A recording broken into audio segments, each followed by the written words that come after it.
There is no love more intense than the love we have for our children.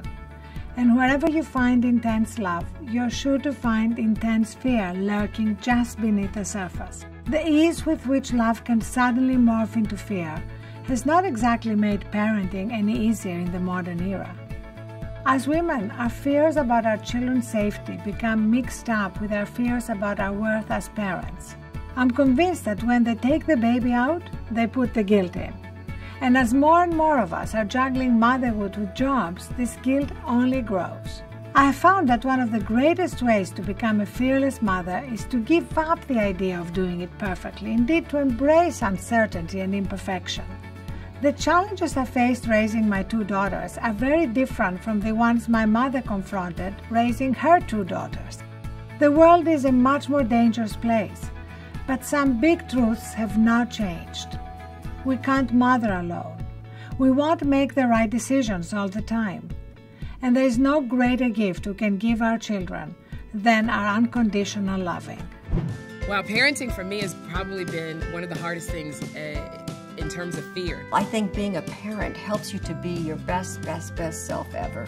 Being a parent brings out the courage in you. Ever since I've had kids, I've been wrestling lions and swimming with sharks. Being fearless in parenting is going into it without the instruction manual and being okay with it and knowing that it's going to be a rewarding experience. Once you have children, you know what matters in the world. You now have a relationship that's biological and moral and ethical. I think I was fearless in parenting, but now I'm really fearless in grandparenting. Part of growing up is falling down, hitting your head, running into things. You know, as a parent, you don't want anything bad to happen to your kids. You want them to have a better life than you had. And I think if they know that there's a cushion that they can fall on, which is you, then it'll be all right. I want my children to make mistakes on my watch. I want to be there when they fall. I want to be there when they break their arm. I want to be there when they fail a test because I want to teach them how to deal with that and how to work through it and how we can do better next time. The question of bubble wrapping your children is the whole question of life. You don't have to push yourself to protect your children. That comes naturally.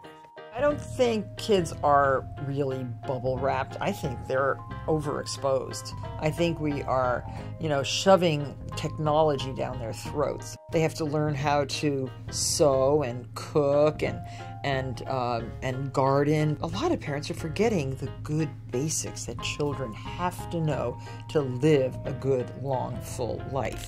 I think as long as you're a working mother, you will always feel guilty. But I hope that my son will grow up and see that mommy got out there and did what she had to do to take care of us. There is no such thing as a super mom. I mean, I really believe you could have everything you want.